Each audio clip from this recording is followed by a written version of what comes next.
शुरू। नमस्कार दोस्तों, मैं हूं यश चौरसिया। स्वागत करता हूं आप सभी का आलोक युवा सेवा संस्थान द्वारा संचालित जीनियस कोचिंग सेंटर में। ठीक है, तो इसके पहले हमारा जो पहला वीडियो आया था वो संविधान की प्रस्तावना के विषय पर आया था, जो कि थोड़ा सा इंट्रोडक्शन टाइप का था। ठीक है, और अब जैसे प्रस्तावना और आज हम आपको पढ़ाएंगे भारतीय संविधान के भाग और अनुसूचियाँ। अनुसूची नेक्स्ट वीडियो होगा। ये तीनों जब हम लोग पढ़ लेंगे तो इसके पढ़ने के पश्चात जो है एक पूरा का पूरा जो है प्रैक्टिस सेट लगाएंगे, जिसमें अब तक विभिन्न परीक्षाओं में जितने भी क्वेश्चंस पूछे गए हैं उन सब का एक्सप्लेन के साथ आप लोगों को जो है उसका प्रश्नोत्तर के फॉर्म में आपको समझाया जाएगा। ठीक है, तो आज हम लोग पढ़ने वाले हैं भारतीय संविधान के भाग, और भारतीय संविधान का जो भाग है आप लोगों को पढ़ा रहे हैं। ठीक है, भारतीय संविधान का जो भाग है, ठीक है, ये बहुत ही महत्वपूर्ण है। अगर आप भारतीय संविधान के सभी भाग 12 अनुसूचियां अच्छे से पढ़ लें और अच्छे से समझ लें तो पूरा का पूरा संविधान पढ़ने की सबसे पहली बात एक इंटरेस्ट डेवलप हो जाएगा, आप अच्छे से पढ़ना शुरू कर देंगे। और दूसरी बात, केवल भाग अगर आप अच्छे से पढ़ लें और समझ लें, ये जो आज की क्लास होने वाली है बड़ी महत्वपूर्ण क्लास होने वाली है। 22 भाग हम आपको ट्रिक के माध्यम से याद कराएंगे। ठीक है, अगर ये पूरा का पूरा 22 भाग आप अच्छे से याद कर लेंगे तो चाहे पूरा संविधान पढ़े या ना पढ़े, और तुरंत अगर आप कोई भी एग्जाम दें इससे संबंधित कुछ भी प्रश्न आएगा तो आपका तुक्का 100% सही हो जाएगा।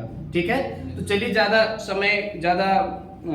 क्या कहते हैं समय आप लोगों का ना खराब करते हम स्टार्ट करते हैं। ठीक है, तो आज हम लोग पढ़ने वाले हैं क्या, भारतीय संविधान के भाग। भारतीय संविधान के भाग, भारतीय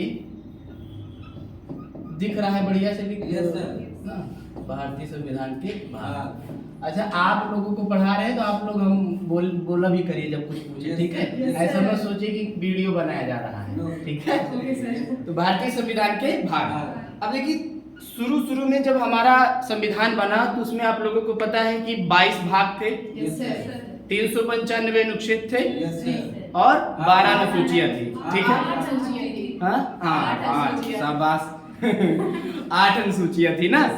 और वर्तमान स्वरूप में क्या है, भाग अगर गणना की दृष्टि से देखें तो भागों की संख्या 25 हो गई है। बड़े स्मार्ट बच्चे हैं। ठीक है, 25 भाग हो चुके हैं और लगभग कितने अनुच्छेद, 470 के समथिंग अनुच्छेद हो चुके हैं और 12 अनुसूचियां हो गई हैं, है ना, ये आप लोगों को पता है। ठीक, अब देखिए जो भारतीय संविधान में जो 25 भाग हुए हैं एक्चुअल रूप से आज भी 22 भाग ही है। ठीक है, लेकिन हाँ, जब भारतीय संविधान में संशोधन किया जाता है तो उन्हीं अनुच्छेदों में का खा गा ABC लगा करके आगे बढ़ा दिया जाता है। ठीक है, तो चलिए 22 भाग पढ़ते हैं। सबसे पहले भारतीय संविधान का भाग 1। भाग 1 में क्या है, शाबाश, सब आपको याद है, संघ एवं उसके राज्य क्षेत्र, संघ एवं उसके राज्य क्षेत्र।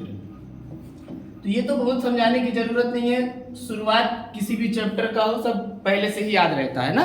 भारतीय संविधान का भाग 1 है संघ एवं उसका राज्य क्षेत्र, अनुच्छेद 1 से लेकर के 4।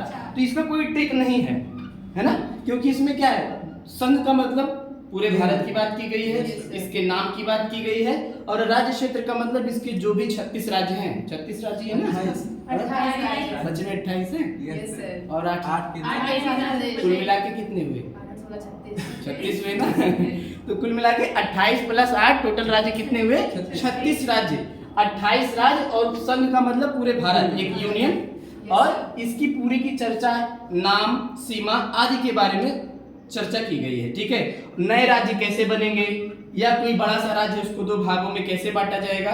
जब हम अनुच्छेद को विस्तार से पढ़ेंगे तो ट्रिक के माध्यम से हम आपको अनुच्छेद भी पढ़ाएंगे। बात समझ में आई?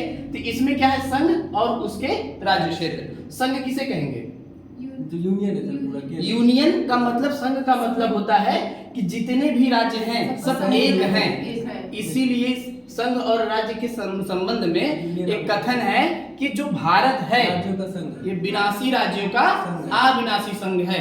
यानी कि राज्य तो बढ़ सकते हैं लेकिन यूनियन कभी नहीं टूटेगा। ठीक है, इसको बोलते हैं संघ एवं उसके राज्य क्षेत्र, अनुच्छेद 1 से लेकर के 4 तक। इसके बाद क्या है, भाग 2 नागरिकता। पहले से याद है, ट्रिक बताने की जरूरत ही नहीं है ना। लेकिन ट्रिक आप ध्यान से देखिए, दो कैसे कैसे दिख रहा है, नाग की तरह, नाग की तरह दिख रहा है ना, यस सर, नाग की तरह दिख रहा है भाग Yes. दो। तो भाग दो में क्या है, नागरिकता। तो नाग से समझ जाइएगा कि नाग दो की तरह है, तो ये किसमें है, नागरिकता। भाग दो में है नागरिकता। नाग पंचमी 5 से शुरू होगा 11 और अनुच्छेद 11 तक होगा, ठीक है। तो भाग दो में क्या है, नागरिकता। विजुअल ट्रिक आप दिमाग में रखेंगे, आपको ये चीजें याद हो जाएगी। तो भाग दो में है नागरिकता। अच्छा, हमारे यहाँ किस प्रकार की नागरिकता का प्रावधान है, एकल नागरिकता का प्रावधान है। और ये एकल नागरिकता किस देश से ली गई है, ब्रिटेन। बस ब्रिटेन से ली गई है ना, Yes. ब्रिटेन से एकल नागरिकता हमारे यहाँ ली गई है। इसके बाद हम आते हैं भाग 3 पे। भाग 3 मौलिक अधिकार। 3 में क्या है, मूल अधिकार। मूल, अब देखो इसको भी विजुअल ट्रिक से याद करेंगे। आप को आप ऐसे बनाइए 3 की तरह, यस सर, पहले से ही जानते हो। अधिकार, आप जब भी लिखिएगा अधिकार को, 3 से इसको आप इसको 3 से, ठीक है, ऐसे 3 को थोड़ा हाईलाइट कर दीजिएगा। तो 3 जब भी आपके एग्जाम में, एग्जाम हॉल में आप बैठेंगे, अधिकार देखेंगे, तो अधिकार का पहला वाला 3 आपको दिख जाएगा और तुरंत आप टिक कर देंगे, ठीक है। तो मूल अधिकार किसमें है, भाग 3 में है। ये अनुच्छेद कहां से कहां तक है, 12 से 35। अनुच्छेद 12 से 35 तक है, ठीक है। मूल अधिकार कहां से लिया गया है, आ से अधिकार, आ से अमेरिका। और वैसे भी अमेरिका एक ऐसा देश है जो सभी की ख्वाहिश होती है कि अमेरिका में रहें, क्योंकि अमेरिका में लोगों के पास फंडामेंटल राइट बहुत ज्यादा है। वहाँ बहुत, वहाँ के स्टूडेंट, वहाँ का 18 साल के बच्चे हुए, काफी सारे उनके पास अधिकार हो जाते हैं। तो बहुत ही अच्छा देश माना जाता है। इसीलिए यहाँ का जो फंडामेंटल राइट था, जो मूल अधिकार था, हमारे संविधान निर्माताओं ने अमेरिका के मौलिक अधिकार को अपने यहाँ अंतर्विष्ट किया, ठीक है। तो भाग 3 में क्या है, मूल अधिकार। याद कैसे कर लेंगे, 3 से, है ना। इसके बाद क्या है, भाग 4 में क्या है, राज्य के नीति निर्देशक तत्व, ठीक है। ये कहां से कहां तक है, 36 से 51, 36 से 51। देखिए अब यहाँ पर अगर सार्थक शब्दों की संख्या देखें हम, 1 2 3 4, ठीक है, ये संयोग है। अब इसमें आप देखेंगे कि भाग 4 में राज्य के नीति निर्देशक तत्व में 4 सार्थक शब्द हैं, ठीक है। तो यहां से हम एक छोटी सी ट्रिक के माध्यम से दिमाग में बैठाने के लिए क्या करेंगे कि इसमें 4 सार्थक शब्द हैं, इसलिए किसमें है, भाग 4 में। या अंग्रेजी में इसको क्या बोलते हैं, DPSP, directive principle of state policy. DPSP में कितने अल्फाबेट, 4 अल्फाबेट। ये किसमें है, भाग 4 में। बात समझ में आ गई, आ गई बात समझ में। इसके नीचे अगर लिखेंगे तो दिख रहा है स्क्रीन पे, आगे बढ़ा देना। तो भाग 4 में क्या है, राजकीय नीति निर्देशक तत्व, याद हो जाएगा। अच्छा, ये डीपीएसपी कहां से लिया गया है, आयरलैंड से लिया गया है। अब एक खास बात और है, जब भी अगर एग्जाम हॉल में ये आ जाए आयरलैंड ना दे करके अगर स्पेन देश की चर्चा कर दे, तो आप स्पेन को भी टिक कर सकते हो, क्योंकि आयरलैंड ने कहां से लिया था, स्पेन से लिया था, ठीक है। और आयरलैंड से हम लोगों ने लिया, ठीक। तो इस तरीके से ये भाग 4 है। भाग 1 में क्या है, संघ एवं उसके राज्य क्षेत्र। भाग 2, भाग 3, भाग 4 बिना देखे बताइएगा, वैसे आपको याद है लेकिन फिर भी बिना देखे बताइएगा। प्लस कर दे, आगे बढ़ जाएंगे ना। चलिए भाग 4 तक हो गया। अब इसके बाद भाग, ये नया जोड़ा गया है ना, भाग 4 का माने का से कर्तव्य, का से फंडामेंटल ड्यूटी। भाग 3 में हमने पढ़ा फंडामेंटल राइट, हमारे पास अधिकार थे तो हमारे कुछ कर्तव्य भी बनते हैं। देखिए मूल कर्तव्य भारतीय संविधान का भाग था नहीं, मूल संविधान में इसकी चर्चा नहीं की गई थी, बाद में इसको जोड़ा गया। क्यों जोड़ा गया, कैसे जोड़ा गया, ठीक है। ये कब जोड़ा गया, 42वें संविधान संशोधन अधिनियम। संविधान संशोधन अधिनियम को हम CAA लिख दें तो कोई समस्या होगी। कॉन्स्टिट्यूशनल अमेंडमेंट एक्ट 1976 के द्वारा इसको क्या किया गया, भारतीय संविधान में प्रतिस्थापित किया गया, जोड़ा गया ना। 42वें संविधान संशोधन 1976 के द्वारा इसको क्या किया गया, हमारे भाग 4 में का लगा करके जोड़ा गया। याद कर कैसे करेंगे, का 4 का माने याद हो जाएगा। एक छोटी सी स्टोरी सुनिए। 1975 में हमारे देश में इमरजेंसी लगी थी, पता है? उस समय आयरन लेडी प्रधानमंत्री कौन थी? इंदिरा इंदिरा गांधी जी थी। और 75 में इतना ज्यादा उत्पात हुआ, आप लोगों को पता है 42वां संविधान संशोधन 1976, इतना ज्यादा संशोधन हुआ, इतना ज्यादा संशोधन हुआ कि संशोधन का नाम ही पड़ गया मिनी कॉन्स्टिट्यूशन। लघु संविधान किसे कहा जाता है? 42वें संविधान संशोधन 1976 को कहा जाता है। तो 1975 में भारी उत्पात हुआ, लोग काफी आक्रामक हो चुके थे। जो पब्लिक प्रॉपर्टी थी, जगह जगह प्रोटेस्ट किया जा रहा था, पब्लिक प्रॉपर्टी को जलाया जा रहा था, तो बहुत सारी समस्याएं क्रिएट हो गई थी। और इसी दौरान 1975-76 के दौरान हमारे देश में जो विदेश मंत्री थे वो कौन थे? सरदार स्वर्ण सिंह, नाम सुने हो ना? सरदार स्वर्ण सिंह थे और रसिया के दौरे पर गए थे। और रसिया से उन्हें प्रेरणा मिली कि यहाँ के लोगों के पास फंडामेंटल राइट हैं, तो फंडामेंटल राइट को प्रयोग करने के साथ साथ ये लोग फंडामेंटल ड्यूटी को भी अच्छी तरीके से निभाते हैं। तो ये इंदिरा गांधी जी से आके मिले और इंदिरा गांधी जी से कहा कि मैडम जी, अपने यहाँ लोगों के पास फंडामेंटल राइट तो बहुत हैं, यानी उनको अधिकार इतने दे दिए गए हैं कि सरकार भी मौन हो जाती है। अभी जब आपको फंडामेंटल राइट पढ़ाएंगे, मूल अधिकार बताएंगे, तो बड़े ही अचरज भरे आपको अधिकार प्राप्त होंगे। आपको पता ही नहीं होगा कि ये भी हमारे पास अधिकार है। सोने का अधिकार भी है आपके पास, मरने का अधिकार आपके पास है ना, प्राइवेसी का अधिकार आपके पास है, इतने ज्यादा आपके पास अधिकार है। लेकिन कर्तव्य के मामले में हम लोग अपने कर्तव्यों का निर्वहन, अपने दायित्वों का निर्वहन उतना बखूबी से नहीं करते हैं जितना बखूबी से हम अपने अधिकारों का दोहन करते हैं। ठीक है, तो इन्होंने कहा मैडम जी क्या करिए, देश के संविधान में संशोधन करिए और आप क्या करिए, मूल कर्तव्य को भी भारतीय संविधान का एक अभिन्न अंग बनाइए, ताकि यहाँ के नागरिकों को उनके अधिकारों के साथ साथ उनके कर्तव्यों का भी आभास हो। ठीक है, तो क्वेश्चन ये भी पूछा जाता है किसकी सिफारिश से जोड़ा गया? तो सरदार स्वर्ण सिंह। ये कौन थे? विदेश मंत्री थे। सिंह समिति, एक कमेटी बनी। इंदिरा गांधी ने कहा ठीक है आपकी बात सही है, कमेटी बनाइए, जांच करिए। ठीक है, सरदार स्वर्ण सिंह समिति की सिफारिश के द्वारा इसको क्या किया गया? भारतीय संविधान में इसको जोड़ दिया गया। बात समझ में आई? ये इतनी स्टोरी, आपको ये तीनों क्वेश्चन आपसे पूछा जाएगा। भाग 4 का में क्या है? कर्तव्य 42वें संविधान संशोधन 1976 के द्वारा जोड़ा गया, सरदार स्वर्ण सिंह समिति की सिफारिश के द्वारा। लिया कहां से गया? रसिया से लिया गया। पूरी कहानी भी हम आपको बताएं, ये कहां से लिया गया? ये लिया गया रूस से, इसको अपनाया गया। बात समझ में आई? ठीक, अब आते हैं भाग 5 पर। भाग 5 भाग 5 में क्या है? संघ। संघ को अंग्रेजी में क्या कहते हैं? Union, UNION। यूनियन में कितने अल्फाबेट है? 5। तो संघ किसमें है? एक तरीका ये हुआ। ठीक है, एक तरीका ये हुआ। दूसरी बात कहते हैं संघ में शक्ति होती है ना? आप किसी को एक उंगली से धक्का दो तो धक्का होगा ज्यादा, 2 करो तो, 3 करो तो, 3 उंगली से मारो किसी को, 4 से मारो, 5 से मारो, ऐसे बना के मुंह कर दो, तब क्या होगा? दर्द नहीं होगा गिर पड़ेगा, है ना?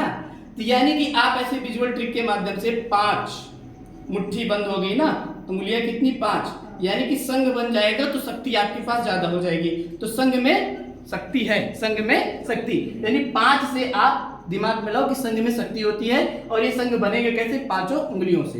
तो संघ किसमें है? 5 में। ये इसका अनुच्छेद क्या है? 52 से 151। ठीक है, और हमारे देश में संघीय शासन प्रणाली भी है। ठीक है, संघीय शासन प्रणाली कहां से ली गई है? कनाडा से ली गई है। संघीय शासन प्रणाली कहां से ली गई है? अब इस संघ में है क्या? इस संघ में संघ की सरकार, संघ की न्यायपालिका, विधायिका, कार्यपालिका, इन सब का उल्लेख 52 से 151 में सबकी चर्चा की गई है कि पूरे देश में कैसे नियम कानून बनाए जाएंगे, कार्यपालिका कैसे काम करेगी, ये सारी चर्चा भाग 5 के संघ में की गई है। ट्रिक के माध्यम से याद हो जाएगा। इसके बाद है भाग 6। भाग 6 में क्या है? राज्यों की चर्चा की गई है, यानी STATES, सभी राज्यों की बात की गई है। अभी स्टेट में देखिए, संयोग अच्छा है। स्टेट में 1 2 3 4 5 6 alphabet. There are 6 alphabet in the word of state. ठीक है, तो 6 अल्फाबेट भाग 6 में है ना?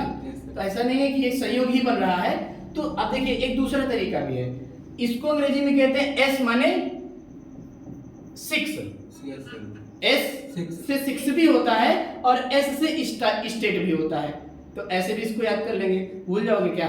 नहीं याद रहेगा। Yes. एस से स्टेट, एस से 6 में क्या है? राज्य की चर्चा की गई है। भाग 6 ये कहां से कहां तक है? 152 से 237, 152 से 237, ठीक है। इसके बाद है भाग 7, भाग 7 में क्या है? निर्सित। निर्सित का मतलब इसमें सर पहले अनुसूची एक खंड खा से दिए थे, निर्सित हो गया है। कहाँ गया? अच्छा है तो भाग 7 में क्या है? ये निर्सित हो गया। ये निर्सित है। निर्सित का मतलब समाप्त। नहीं, ये सर निर्सित का मतलब समाप्त कर दिया गया है। 7 से 7, 7 से 7, 7 से समाप्त कर दिया गया। 238 अनुच्छेद था। Yes sir. ऐसा क्यों हुआ भाई? काहे इसको डिलीट कर दिया गया? सर प्रीवी काउंसिल से शायद वही स्टेट को हटा दिया। हाँ, बात इसमें क्या थी, पहले हमारे देश में 4 प्रकार के राज्य हुआ करते यस थे। सर। पहला संघ, दूसरा राज्य जो भी वर्तमान में भी अस्तित्व में है। उस समय तीसरे प्रकार के जो राज्य हुआ करते थे वो देशी रियासतें हुआ करती थी, ठीक है। उन्हीं देशी रियासतों को समाप्त करने के लिए भाग 7 को समाप्त किया गया, क्योंकि देशी रियासतें अगर होती तो अमेठी में भी एक राजा होते, लखनऊ में भी एक राजा होते, इधर बनारस जाते जाते 2-3 राजा मिल जाते, प्रतापगढ़ में भी राजा होते। यानी अगर आपको यहाँ से बिहार तक जाना होता, पटना तक जाना होता तो 6 राज्य आपको मिलते, यानी कि 6 बार आपको वीजा लेना पड़ता, परमिशन लेनी पड़ती। यानी क्या होता, देश के भीतर देश, तो हमारी जो एकता है वो कहीं ना कहीं खंडित हो जाती है ना। तो उस खंडन को बचाने के लिए सरदार वल्लभ भाई पटेल को एकीकरण का जनक कहा जाता है। 31 अक्टूबर को उनका जन्म हुआ था ना, इसीलिए 31 अक्टूबर को भारतीय एकता दिवस भी मनाया जाता है ना। तो उन्होंने क्या किया, भाग 7 को निश्चित कराया और जितने भी राज्य थे सबको एकत्र करके उनको सामान्य राज्यों में तब्दील कर दिया गया। बात नहीं आई होगी समझ में? आई समझ में? तो राज्य रजवाड़ों को समाप्त करने के लिए भाग 7 को समाप्त किया गया, 238 अनुच्छेद को खत्म कर दिया गया। और कौन से संविधान संशोधन के द्वारा? 7वें संविधान संशोधन अधिनियम 1956 के द्वारा इसको कर दिया गया समाप्त। बात नहीं समझ में आ रही होगी? आ रही है? तो राज्य रजवाड़ों को खत्म करने के लिए व्यवस्था अपनाई गई है ना। तो 4 काम में क्या है? 5 में क्या है? 6 में क्या है? 7 में क्या है? 7 समाप्त, 7 समाप्त। आपस में होमोफोन से लग रहे हैं ना, 7 समाप्त, ठीक है। याद हो जाएगा? पक्का याद हो जाएगा? आगे बढ़ चले? चलो, तो भाग 7 तक हो गया, ठीक है। अब आते हैं भाग 8 पर। भाग 8 अभी राज्य की ही चर्चा हो रही। भाग 8 में क्या है? संघ शासित प्रदेश, यानी संघ राज्य क्षेत्र की चर्चा की गई है। संघ राज्य क्षेत्र की चर्चा की गई है। कहां से कहां तक अनुच्छेद है? 239 से 42। 239 से 242 तक संघ राज्य क्षेत्र की चर्चा की गई है। 5 में क्या था? यूनियन। 6 में क्या था? राज्य। 7 में क्या था? देशी रियासतें खत्म किया गया। और चौथे प्रकार का राज्य है संघ शासित प्रदेश। ये बताओ वर्तमान में कुल कितने संघ शासित प्रदेश हैं? 8। गजब का संयोग है ना। Yes sir. 8 संघ शासित प्रदेश हैं और भाग 8 में उसकी चर्चा की गई है। 8 संघ शासित प्रदेश हैं और 8 में ही इसकी चर्चा की गई है ना। दूसरा तरीका आप थोड़ा सा विजुअल तरीके से देखें कि इसमें दोनों राज्य को मिक्स किया गया, संघ राज्य दोनों मिलकर ये है संघ, ये है राज्य, दोनों को मिला दिया गया, बन गया संघ राज्य विजुअल ट्रिक के माध्यम से, है ना। और नहीं ये वाला सबसे मस्त है ना। भारत में कुल कितने संघ शासित प्रदेश? 8 और संयोग से भाग 8 में इसकी चर्चा भी कर दी गई। तो भाग 8 में जितने भी संघ शासित प्रदेश हैं वहां सरकारें कैसे काम करेगी, कार्यपालिका विधायिका किस तरीके से काम करेगी, इसकी स्पेशल जो चर्चा की गई वो भाग 8 में की गई है। ये सामान्य राज्य की तरह नहीं है, ये विशेष राज्य की तरह है। बात समझ में आई? आगे बढ़ जाए? Yes sir. अब इसके बाद है भाग 9। भाग 9 में क्या है भाई? पंचायत अच्छा इसमें भी सही होगा, भी पंचायत को लिखो तो 9 आ जाएगा, ठीक है। लेकिन वही बार बार नौटंकी ना करें, ज्यादा बेटर है ना। पंचायत लिख दे, स्टेट लिख दे, कहते इसमें 5 इसमें 6, तो बवाल ज्यादा हो जाएगा ना। दूसरे तरीके से इसको याद करते हैं। पंचायत भाग 9 में क्या है? पंचायत। अच्छा अभी जैसे हम लोग यहाँ बैठ के पढ़ाई कर रहे हैं, है ना, और 2-3 लोग पीछे पंचायत करना शुरू कर दिए, है ना, तो सर जी क्या बोलेंगे? नो पंचायत। नो पंचायत, पंचायत मत करो, नो पंचायत, है ना। तो 9 में क्या है? नो पंचायत। तो तुरंत दिमाग में से रखेंगे तो याद हो जाएगा। पंचायत नो, क्योंकि यहाँ स्टडी हो रही है, तो नो पंचायत यानी पंचायत 9 में है, याद हो जाएगा। अनुच्छेद कौन सा है? 243 केवल। 243 केवल, 243 केवल, ठीक है।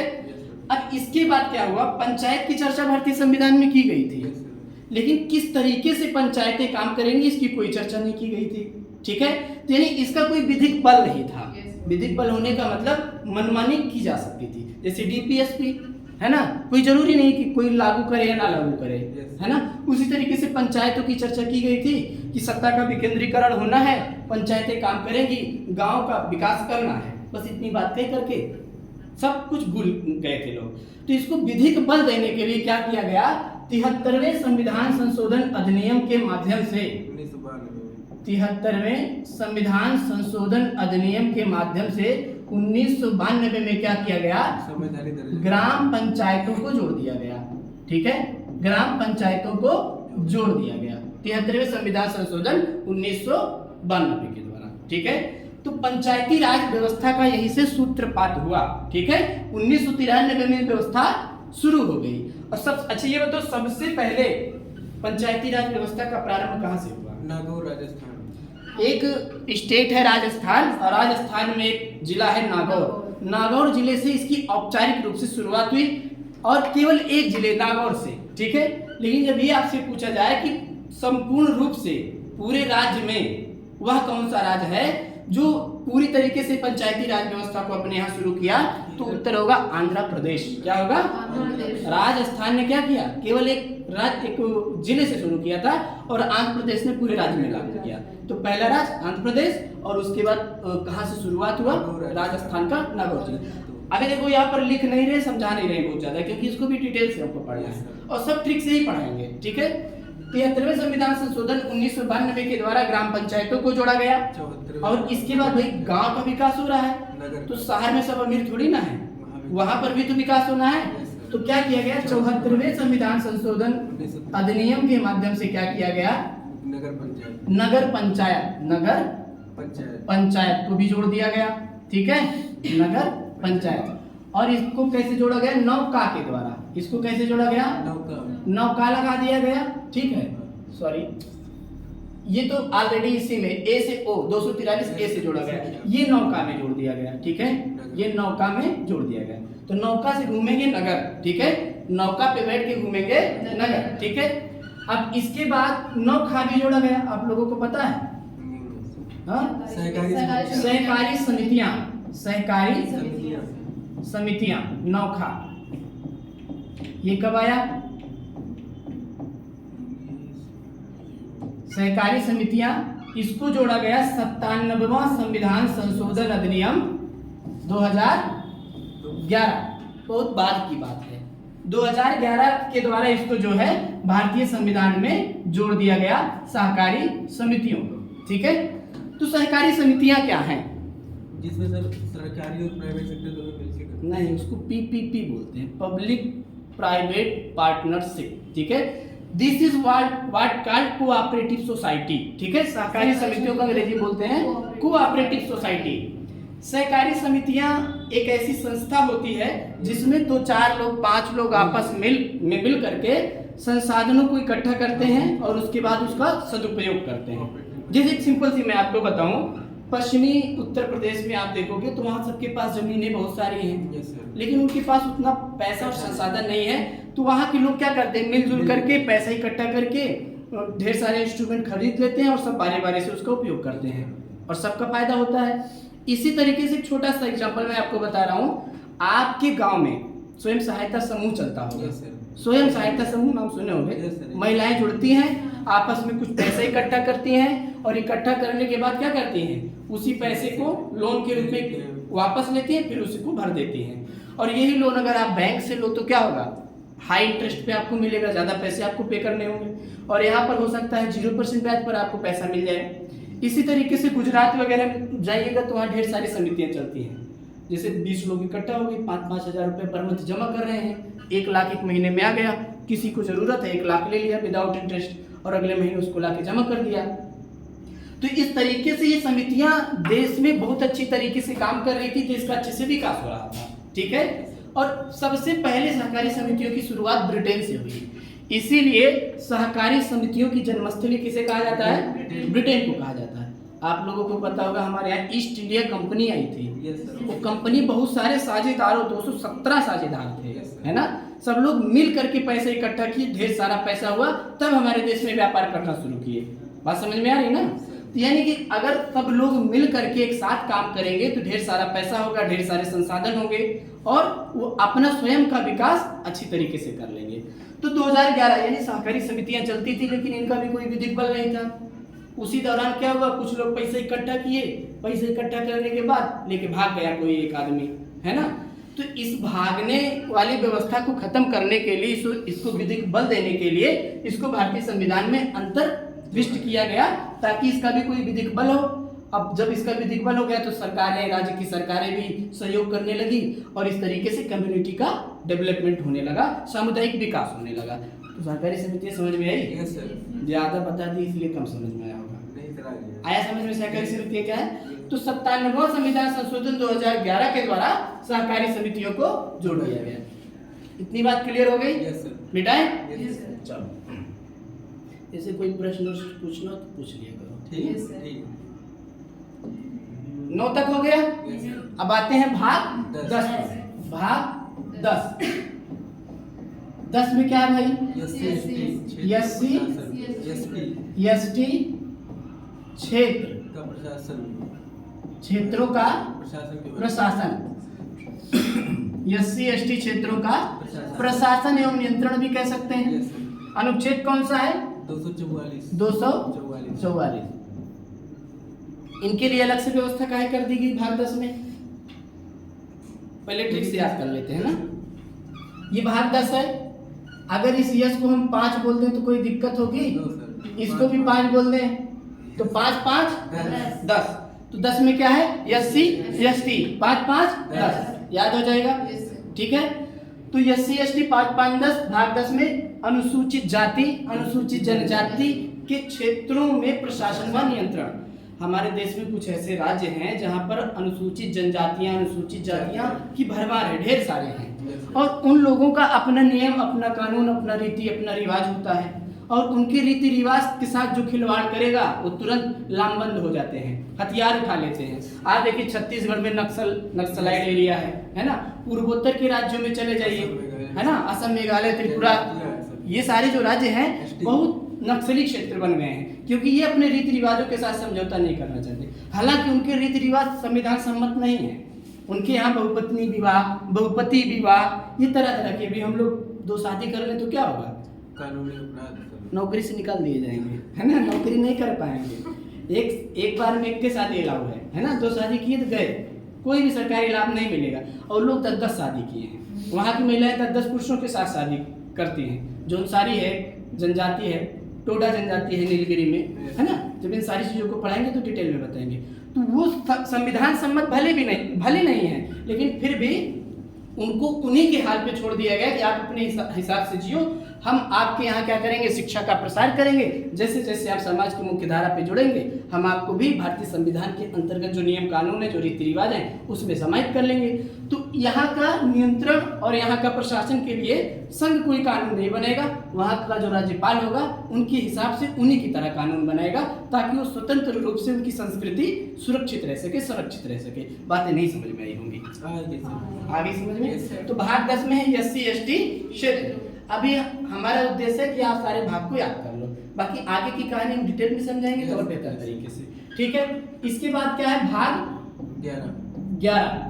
11 में क्या भैया?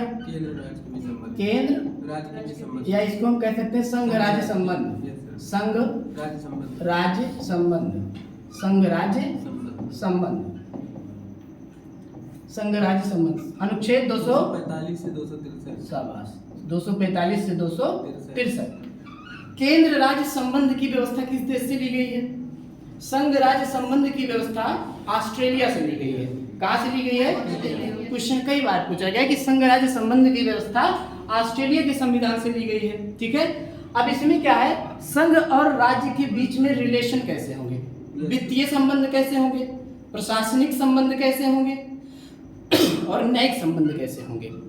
जैसे मान लीजिए टैक्स जो जीएसटी आप भरते हो, जो टैक्स देते हो, वो सेंट्रल का टैक्स है कि स्टेट का टैक्स है ना। कभी सीजीएसटी, कभी एसजीएसटी देते हो, कभी आईजीएसटी देते हो, तो वो जीएसटी का बंटवारा कैसे होगा, है ना। जो पैसा आएगा उस पैसे को किस अनुपात में राज्यों में बांटा जाएगा, यानी कि सबका बंटवारा किस तरीके से होगा, जब पढ़ाएंगे तो डिटेल में हम समझाएंगे। अभी बस इतना जान लो कि इनके बीच, जैसे मान लीजिए आप उत्तर प्रदेश में हैं, उत्तर प्रदेश राज्य में केवल मुख्यमंत्री की नहीं चलती है ना। अगर कोई कानून संसद बना देगी तो उसके ऊपर हो जाएगी। बात समझ में आ रही है ना।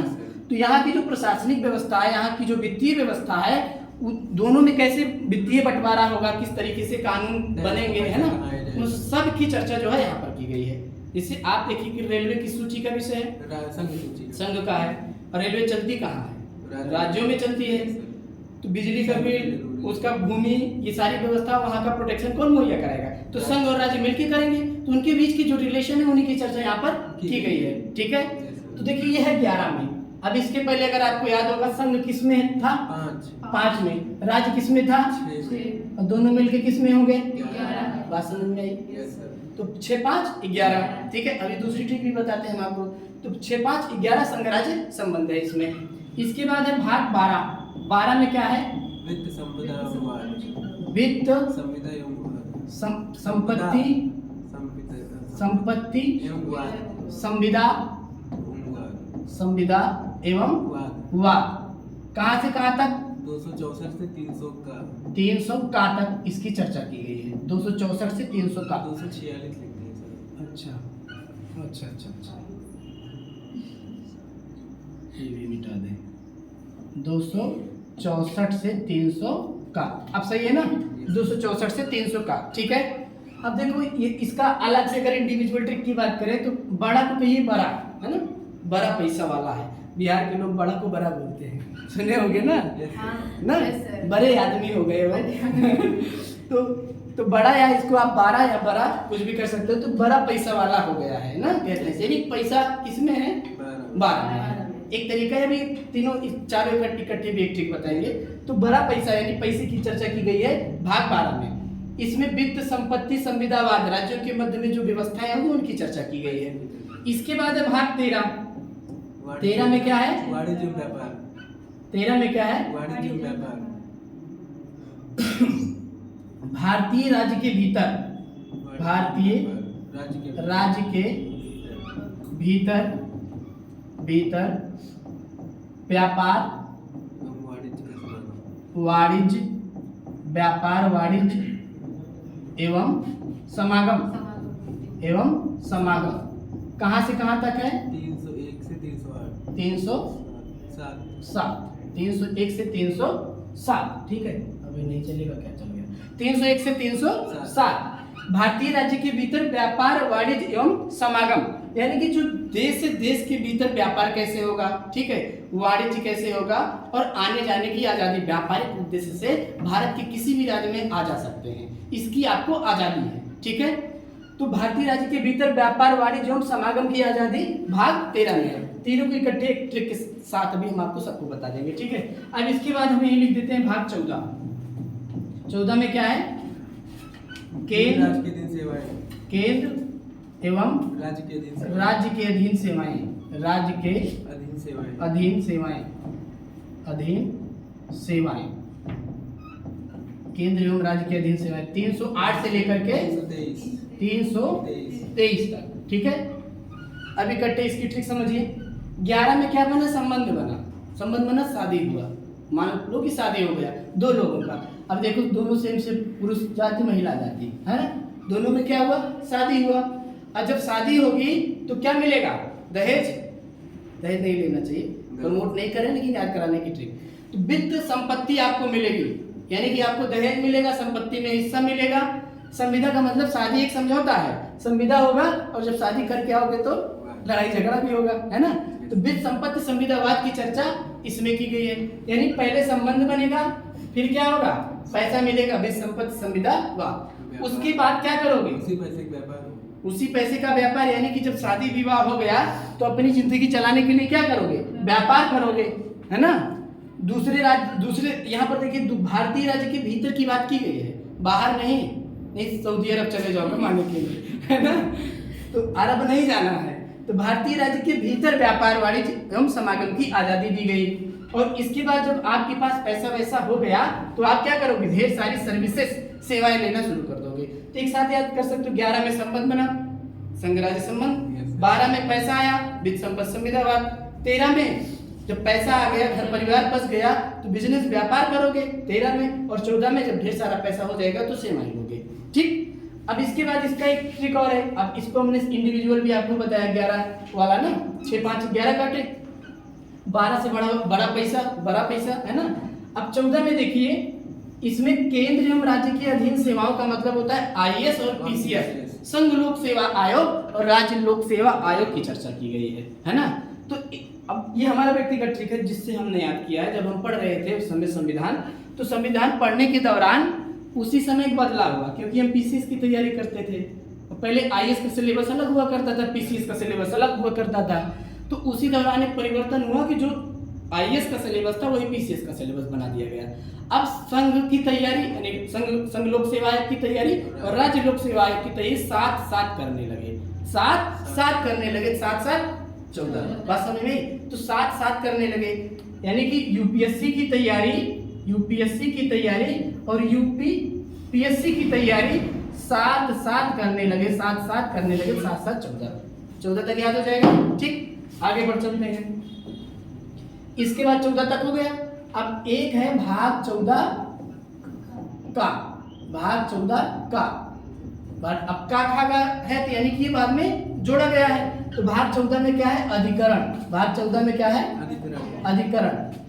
बहुत ज्यादा समय हो रहा है क्या, अधिकरण। भाग 14 में क्या है, अधिकरण। कौन सा अनुच्छेद है, 323।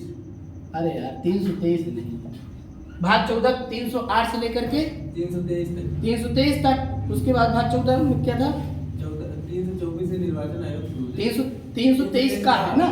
तो ये अधिकरण है 323 का। में अधिकरण क्या होता है, अधिकरण ये है कि जैसे आप देखोगे जो सुप्रीम कोर्ट है, हाई कोर्ट है, इनमें जब बहुत सारे ऐसे मामले आते हैं जो एक विशेष क्षेत्र से मामले होते हैं, तो उनके लिए एक अलग से न्यायपालिका बना दी गई, एक न्यायिक व्यवस्था कर दी गई।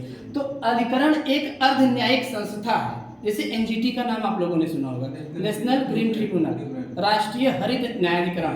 तो पर्यावरण संबंधी जो भी मुकदमे होंगे उनकी सुनवाई एनजीटी करता है। उसी तरीके से लोक अदालत सुने होंगे, है ना।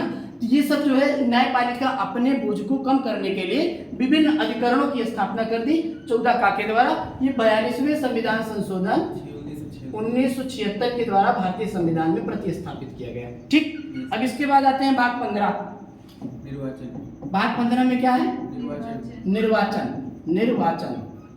कहां से कहां तक, 324 से 329 तक। ठीक है, निर्वाचन को हम कह सकते हैं, इसमें इलेक्शन कमीशन की चर्चा की गई है, इलेक्शन कमीशन की चर्चा की गई है। ई रीजनिंग में किस नंबर पे आता है, सी किस पे आता है, 3, तो 5 तिया 15। इलेक्शन कमीशन ईसी 5 तिया 15 में क्या है, निर्वाचन की चर्चा की गई है। ठीक है, इसके बाद है भाग 16 में क्या है, कुछ वर्गों के लिए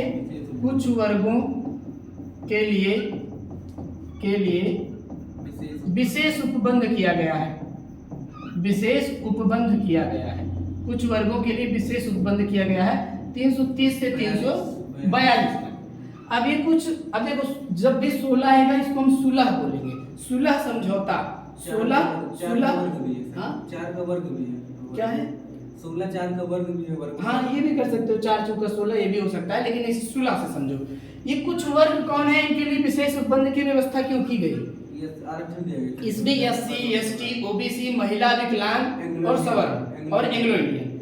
जब संविधान बन रहा था तो इनको ये काफी पीछे, ये समाज जो था पिछड़ी जातियों में था, काफी पीछे था, तो इनको भी समाज की मुख्य धारा से जोड़ने के लिए अम्बेडकर जी ने कहा कि इनको रिजर्वेशन दिया जाए, है ना। तो लड़ाई झगड़े को शांत करने के लिए क्या किया गया, सुलह किया गया। सुलह 16 क्यों किया, कैसे किया गया, आरक्षण दे करके। तो इसमें क्या है, आरक्षण की बात की गई है। बात समझ में आई, ठीक, आगे बढ़ जाए। भाग 16 के बाद है भाग 17। 17 में क्या है, राजभाषा।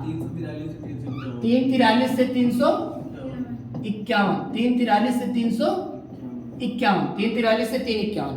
याद कैसे करेंगे, अब देखिए 17 जब भी आएगा, जब 17 आएगा तो इसको हम शत्रु बोलेंगे, है ना। तो जब आपस में दो लोग बातें करते हैं, जब गर्मी होती है, दोनों में गहमा गहमी हो जाती है, तो कहते हैं तुम शत्रु वाली भाषा बोल रहे हो। या ऐसे भी बोला जाता है कि किसी की भाषा अगर अच्छी है तो वो क्या कर सकती है, शत्रु को मित्र भी बना सकती है, और भाषा ही मित्र को शत्रु भी बनाती है। तो इस हिसाब से आप ऐसे इसी ट्रिक से याद कर लोगे कि भाषा जो है शत्रुता पैदा कर सकती है और मित्रता भी पैदा कर सकती है। तो हमें क्या करना चाहिए, शत्रुता वाली भाषा नहीं बोलनी चाहिए। तो 17 से शत्रु, शत्रु से भाषा, ठीक। अब इसके बाद है भाग 18। भाग 18 में क्या है, आपात उपबंध। 352 से 60 उपबंध 352 से 360, 352 से 360 आपात उपबंध की चर्चा की गई है, ठीक है। अब देखिए आ से 18, आ से आपात, आ से 18, आ से आपात, याद हो जाएगा। और वैसे भी समझो जैसे ही आपकी उम्र 18 साल होती है, दुनिया भर की आफत आने लगती है ना। आप राजनीतिक रूप से सक्रिय हो जाते हो, प्रशासनिक रूप से सक्रिय हो जाते हो, शादी ब्याह भी करना है ना, नौकरी भी पाना है, शादी करनी है, सेटल करना है, घर बनवाना है, दुनिया भर की बवाल आ जाती है। तो 18 की उम्र बड़ी आफत वाली होती है, आफत, ठीक है। भाग 18 में आपात उपबंध। और आपात उपबंध की जो व्यवस्था है भारतीय संविधान में जर्मनी से लिया गया है, लेकिन अगर वित्तीय आपात की बात करें तो अमेरिका से लिया गया है, ठीक है। और 3 प्रकार के आपात की व्यवस्था की गई है, आपात के बारे में हम लोग बाद में पढ़ेंगे, ठीक है। ये 352 से 360। इसके बाद है भाग 19। भाग 19 का नाम है प्रकीर्ण, अंग्रेजी में इसको बोलते हैं मिसेलनियस, ठीक है। 361 से 367 तक इसमें चर्चा की गई, 361 से 367, ठीक है। प्रकीर्ण का मतलब मिसलेनियस, जैसे आप लूसेंट की किताब पढ़ते होंगे तो पीछे देखो विविध, यानी इसमें कई सारी बातें इकट्ठे कर दी गई हैं, जिससे इसका कोई एग्जैक्ट नाम दे पाना मुश्किल है, इसलिए इसका नाम दे दिया गया प्रकीर्ण, ठीक है। तो बहुत इंपॉर्टेंट भी नहीं, भाग 19 में प्रकीर्ण है। इसके बाद है भाग 20। भाग 20 में क्या है, संविधान संशोधन। संविधान संशोधन कहाँ से लिया गया है, शाबाश, संविधान संशोधन दक्षिण अफ्रीका से लिया गया है, 368, ठीक है।